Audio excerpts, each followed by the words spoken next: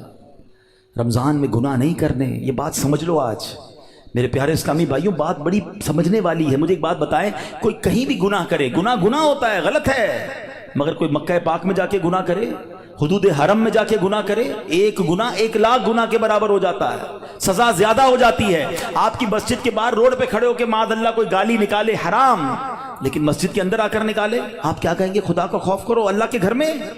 تو اسی طرح کچھ مقام کی اہمیت ہوتی ہے، کچھ وقتوں کی اہمیت ہوتی ہے، کچھ مہینوں کی اہمیت ہوتی ہے۔ رمضان ہمیں بخشوانے آیا ہے۔ اچھا ایسا تو ہے نہیں کہ جیسے رمضان کا چاند نظر آئے گا میری جناب جتنی بھی گناہوں کی عادتیں وہ آٹومیٹکلی بند ہو جائیں گی۔ جس کی جھوٹ بولنے کی عادت ہے، جس کی حرام دیکھنے کی عادت ہے، جس کی لڑائی کرنے کی عادت ہے، جس کی معاذ اللہ برے کام کرنے کی عادت ہے، وہ رمضان میں کیسے بچائے گا اپنے آپ کو؟ تو ابھی سے اپنے آپ کو بچانا شروع کر دیں، پریکٹس شروع کریں اور اپنا ذہن بنا لو، آپ کچھ بھی ہو جائے میں نے انشاءاللہ گناہ نہیں کرنا ہے۔ رمضان میں اپنے آپ کو گناہوں سے بچانا ہے۔ میرا موبائل اگر گناہوں کی طرف لے جاتا ہے مجھے موبائل نہیں چاہیے، میں بھلے وہ چھوٹا والا موبائل لے لوں، یا کم از کم یہ پیجز اور یہ بہت سارے جو سافٹ ویئر اپنے موبائل سے نکال دوں، کیونکہ کہیں میرا موبائل ہی مجھے گناہ نہ کروا دے۔ مجھے نہیں کھولنا ٹی وی اگر میرے ہاتھ سے ریموٹ ہاتھ میں آتا ہے اور میں کچھ غلط چیز دیکھتا ہوں۔ مدنی چینل دیکھیں، سبحان اللہ، ہر اس دوستی سے، ہر اس کمپنی سے، ہر اس صحبت سے مجھے بچنا ہے کہ جہاں بیٹھتا ہوں تو غیبتیں ہوتی ہیں، جہاں بیٹھتا ہوں تو جناب گناہ ہوتے ہیں، مجھے نہیں جانا بھائی۔ ایک گناہ اور 1 سال کے اعمال برباد، پتہ چلا لوگ رمضان میں نیکیاں کر کے بخشش پا رہے ہوں اور میں اپنی بری عادتوں کی وجہ سے مار کھاؤں۔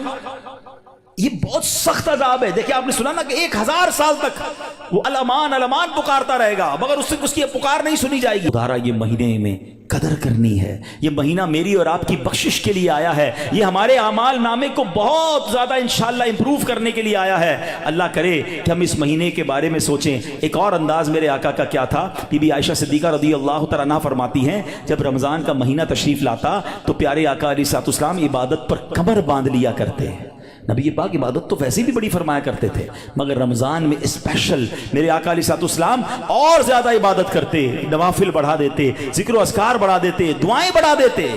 تو ہمیں بھی رمضان میں پلان کرنا ہے کہ میں نے انشاءاللہ تلاوت قرآن کرنی ہے، میں نے رمضان میں اتنے نوافل پڑھنے ہیں، میں نے انشاءاللہ اتنے درود پڑھنے ہیں، میں نے آپ فضول کاموں سے بچنے لگ جائیں، آپ کی ویسے ہی ٹائم میں بڑی برکت ہو جانی ہے۔ اچھا رمضان المبارک میں پیارے آقا کا ایک اور انداز، نبی پاک رمضان میں 20 رکعت تراویح پڑھتے تھے۔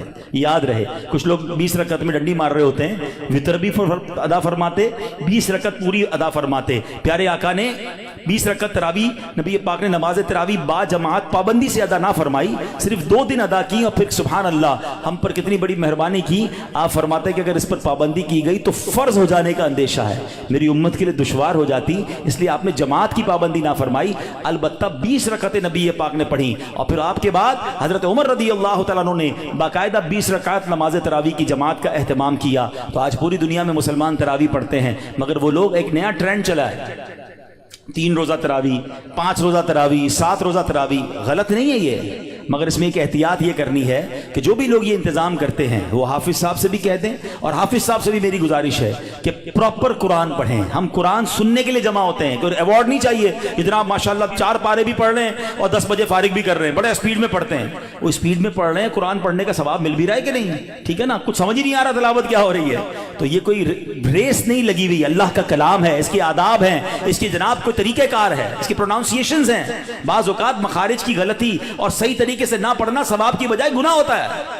تو پڑھنے والے بھی احتیاط کریں اور ایسی جگہ ہی جا کر پڑھیں کہ جہاں صحیح معنوں میں صحیح تلفظ کے ساتھ تلاوت ہوتی ہو۔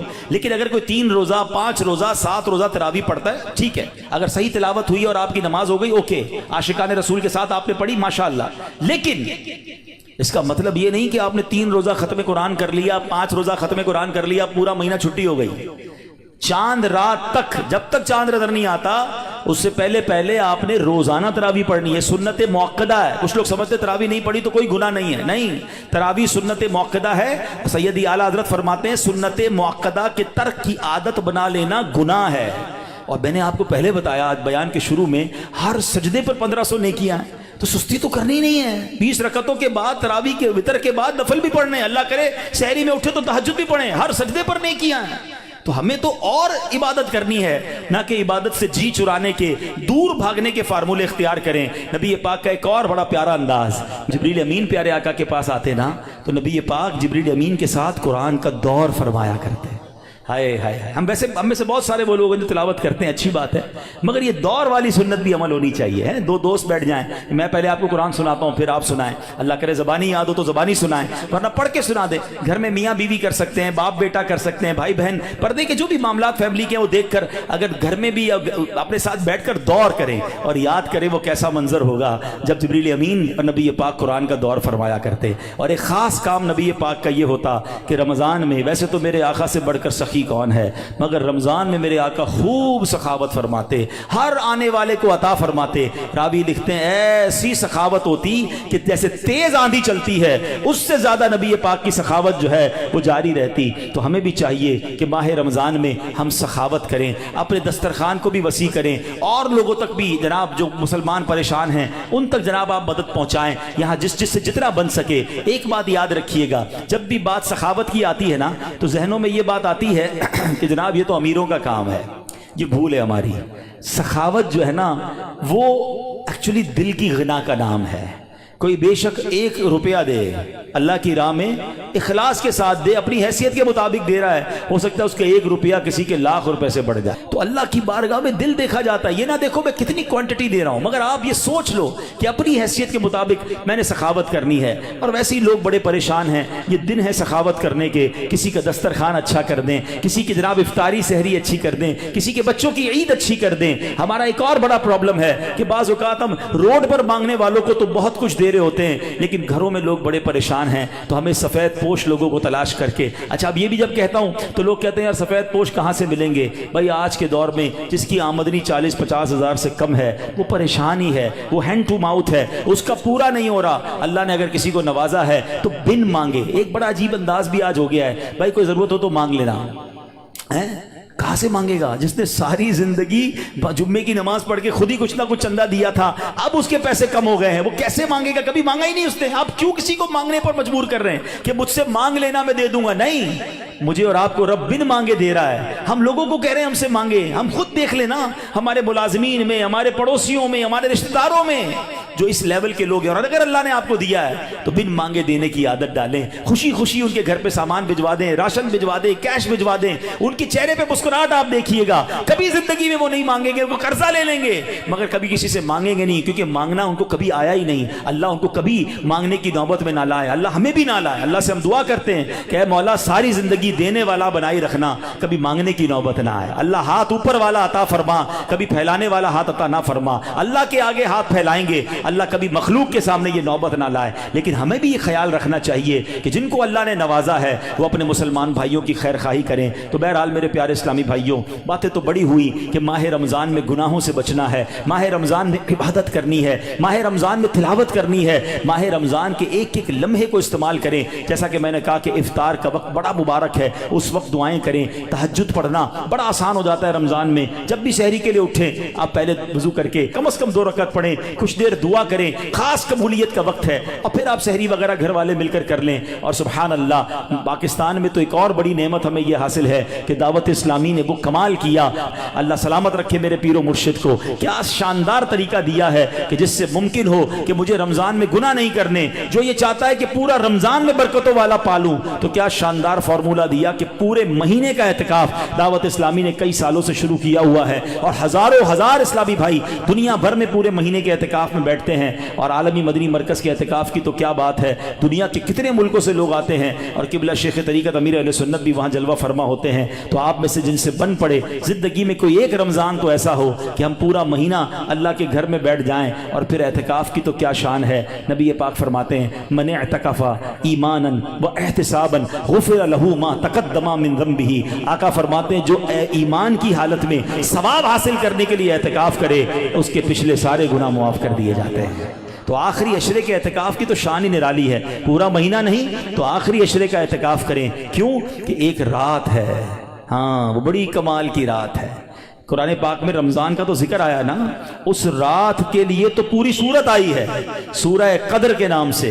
ہمارے آقا کتنے مہربان ہیں، یہ نہ فرمایا کہ پورے سال میں کبھی بھی لیلۃ القدر آ جائے، پورا سال ڈھونڈنا پڑتی۔ یہ بھی نہ فرمایا کہ پورے رمضان میں کوئی بھی رات لیلۃ القدر ہے تلاش کرو، پورا مہینہ ڈھونڈنا پڑتا۔ فرمایا رمضان کے آخری عشرے کی 5 طاق راتوں میں سے ایک رات لیلۃ القدر ہے، اسے تلاش کر لو۔ حدیث کا مضمون ہے۔ تو پھر اسی لیے اعتکاف کیا جاتا ہے کہ 10 دن اگر ہم مسجد میں ہیں تو جو بھی رات شب قدر ہوگی وہ ہمیں حاصل ہو جائے گی۔ تو ممکن ہو سکے تو رمضان کے آخری عشرے کا اعتکاف کر کے لیلۃ القدر کی برکتیں حاصل کریں۔ رب کریم سے پھر دعا ہے، اے مولا ہمیں صحت کے ساتھ، عافیت کے ساتھ ماہ رمضان نصیب فرما، پورے روزے رکھنا نصیب فرما، پوری تراویح پڑھنا نصیب فرما، اور جو بخشے جائیں اے اللہ ان بخشے ہوں کے صدقے ہم گناہگاروں کی بھی بخشش فرما۔ الحمدللہ ماہ رمضان میں لوگ اپنی زکوٰۃ، اپنے عطیات دیتے ہیں، پہلے اپنے غریب رشتہ داروں کا خیال رکھیں، اور اس کے بعد میری گزارش ہے عاشقان رسول کی عظیم تحریک دعوت اسلامی، وہ تنظیم جس نے دنیا بھر میں کمال کر دکھایا ہے، لاکھوں لاکھ حافظ قرآن اور جناب ناظرہ قرآن پڑھنے والے فارغ کیے، تو اپنی زکوٰۃ میں، اپنے عطیات میں، رمضان میں جو عید کا فطرہ دیں، ان تمام چیزوں میں دعوت اسلامی کو ضرور آپ نے اس کو کنسیڈر کرنا ہے، اس کا ساتھ دینا ہے۔ اللہ کریم سے دعا ہے کہ رب کریم ہمیں اپنی دعوت اسلامی کا دل کھول کر ساتھ دینے کی توفیق عطا فرمائے۔ صلو علی الحبیب